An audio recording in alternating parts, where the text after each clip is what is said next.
La forme, par la couleur et surtout par la structure qu'il faudra étudier au microscope au laboratoire.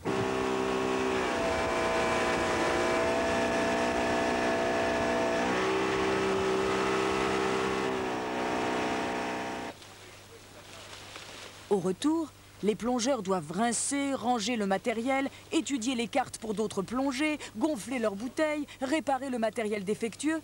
Et la journée n'est pas terminée, loin de là. Avant le dîner, chercheurs et plongeurs se rassemblent pour trier les collectes du jour. Fadusia arabica. Alors, faut être poli ici quand on parle d'arabica. Voilà, c'est ça, cette lysoclinone. L'aptidium. L'aptidium, pardon. L'aptidium, c'est pas la même famille. Ouais. Tu les mettrais où alors? Ben, je sais rien. Moi, je pense que c'est douteux. Hein. Alors, quand c'est douteux, je préfère laisser de côté. Bon. Je pense qu'il vaut mieux laisser de côté quand c'est douteux. Quand le plongeur fait son travail, il va récolter tout ce qui passe à portée de sa main, bien sûr. Donc les espèces dans le filet sont mélangées les unes aux autres. Tout cela est difficilement reconnaissable. D'où l'opération de tri. Donc on prend les filets de tous les gens qui arrivent, on va les trier. Donc en fonction de leurs caractéristiques, on va constituer des petits tas. En fait, comme vous voyez là, chaque petit tas constituant une espèce bien particulière. Si l'espèce peut être identifiée d'office, parce qu'elle est déjà connue ou parce que Claude Monniot la repère facilement, à ce moment-là, on inscrit le nom directement. Sinon, la seule référence, c'est un numéro d'ordre, pour le coup. Des incidies d'1,50 m, ça n'existe pas, chef? Si, ça existe. Bon. Mais dans les pays froids. Ah ouais? Et on vient ici. Ah oui, c'est dans les pays froids où il y a les plus grandes espèces. Elle était complètement fixée là. Mais là, c'est plus coloré. Oui, mais ça n'a pas forcément... Mais pour fabriquer des médicaments, il va falloir en prélever des quantités énormes et peut-être épuiser les océans. Quantité récoltée, c'est vraiment très peu de choses. Alors, il est clair que c'est pas à partir de là, à partir de ça même qu'on va pouvoir sortir des médicaments. Un médicament en vente commerciale, c'est des kilos et des kilos de produits. Alors si là-dedans il y a 1 ou 2 milligrammes, c'est un maximum. Bien sûr, notre rôle n'est jamais de fabriquer un produit, de produire un médicament à partir du milieu naturel. Ce qu'on prend dans le milieu naturel, ce sont des modèles difficilement imaginables, presque inimaginables pour un chimiste, parce que très complexes.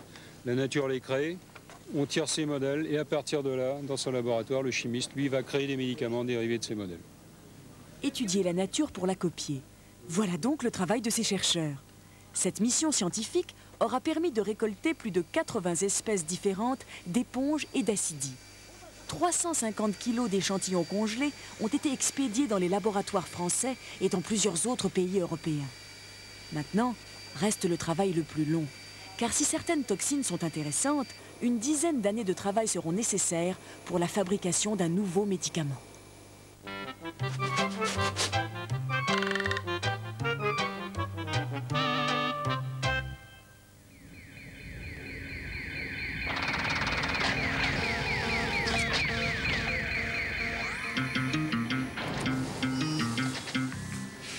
Bienvenue à bord du vaisseau spatial numéro 6 0022, célèbre dans le monde intergalactique sous le nom de Space Ark.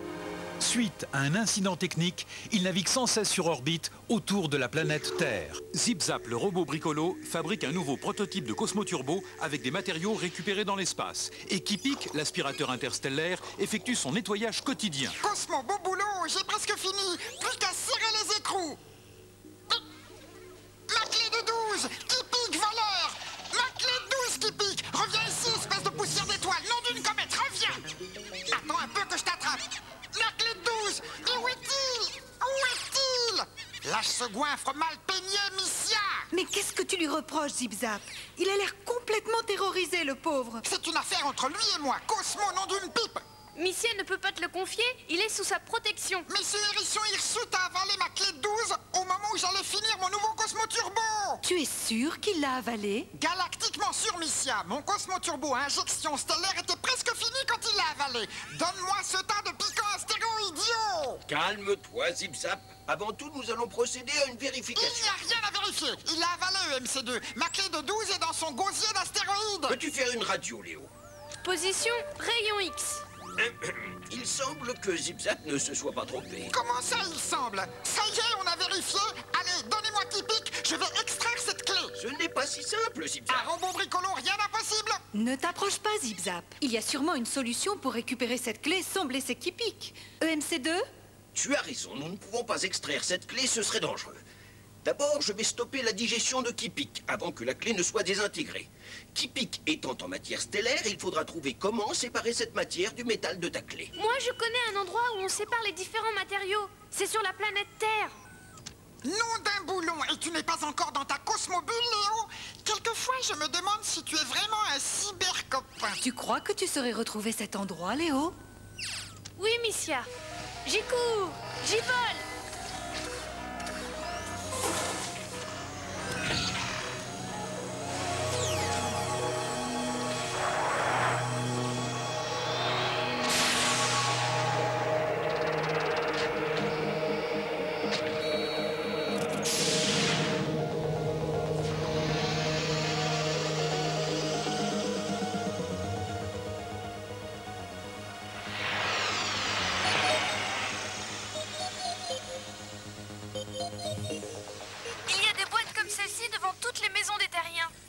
Dis-nous si tu vois des clés dans ces boîtes, Léo. Vite!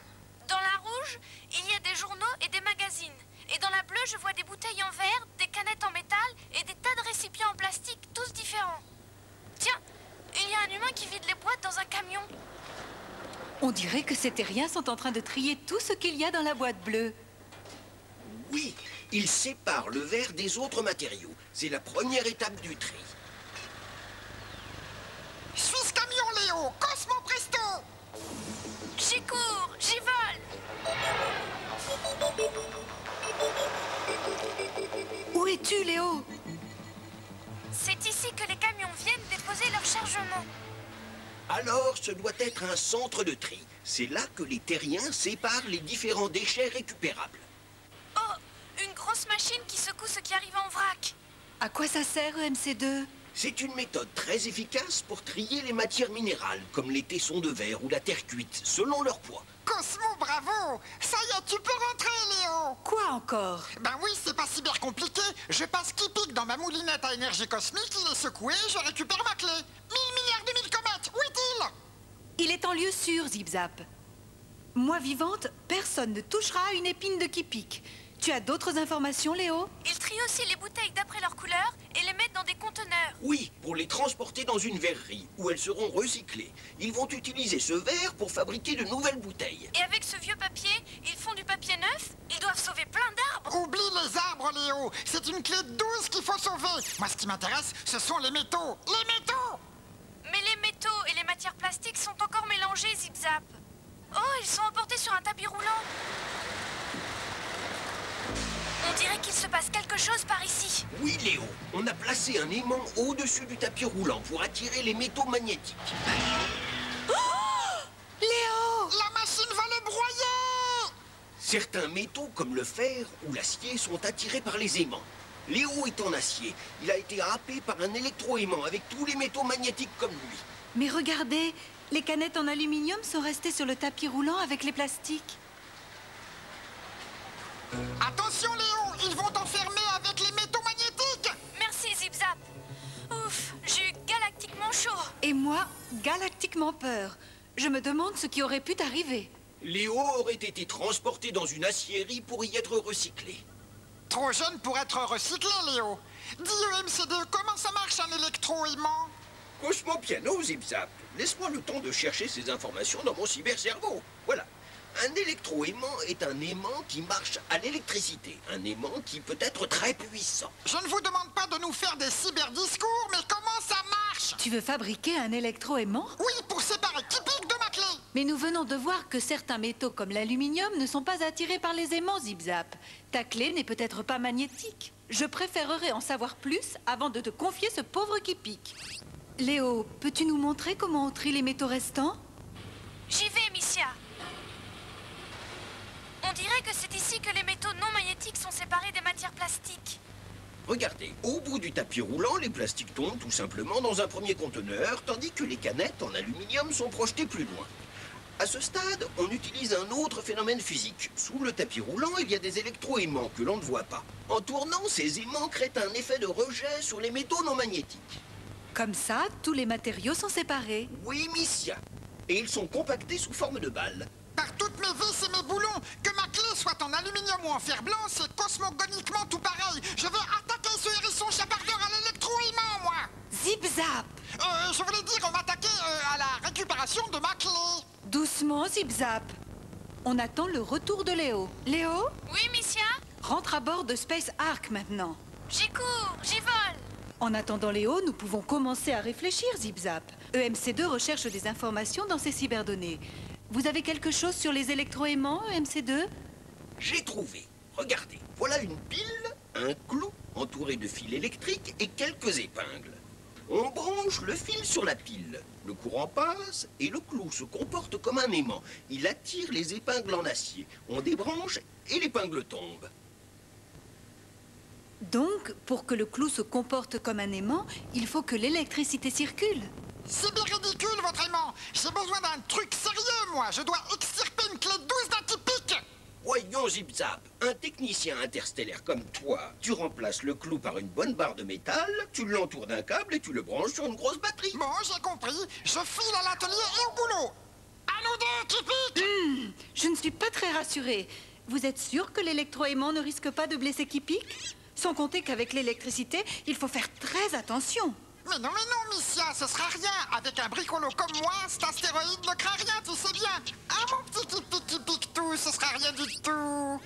Attends un peu, Zip-Zap. J'ai l'impression qu'il se passe quelque chose. Kipik me semble dans un drôle d'état. Il a eu tellement peur qu'il a préféré te rendre ta clé. Tu as eu de la chance. J'avais bien stoppé sa digestion. Ta clé est intacte, Zip-Zap. Après mon Cosmo Turbo, je bricole un cyber-électroaimant. Pour trier les matériaux récupérés dans l'espace? Non, pour récupérer tout ce que Kipik me vole.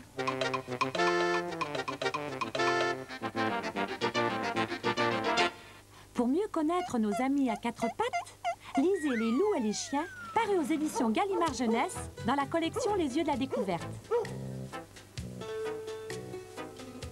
Tous ces canidés sont des cousins du loup, qui lui-même est sans doute l'ancêtre du chien.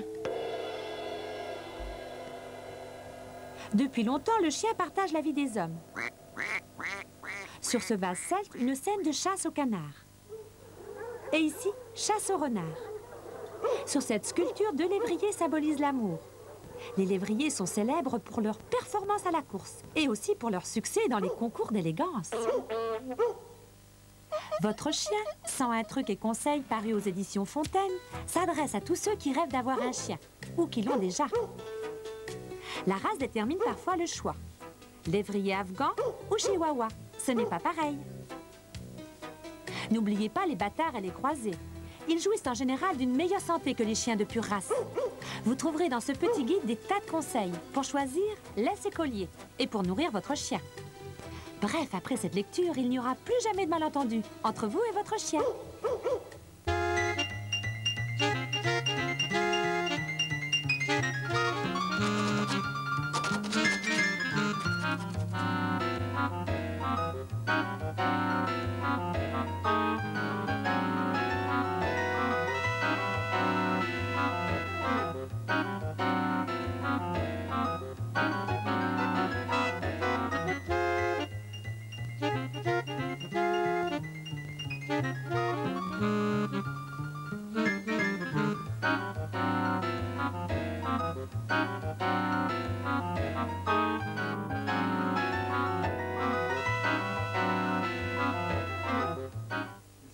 Voilà, les écrans du savoir se terminent sur un brin de bonheur. À propos, saviez-vous que c'est à la marquise de Rambouillet et aux précieuses du XVIIe siècle que revient la tradition d'offrir un brin de muguet? La célébration du mois de mai remonte à l'Antiquité, mais c'est au Moyen-Âge qu'on décide de s'offrir un petit cadeau le premier jour de mai à toutes les personnes qui nous étaient le plus chères.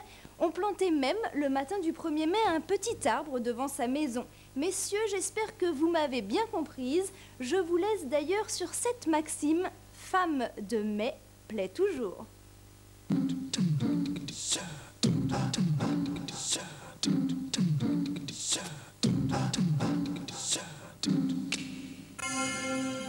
Dans quelques instants, la vie en plus.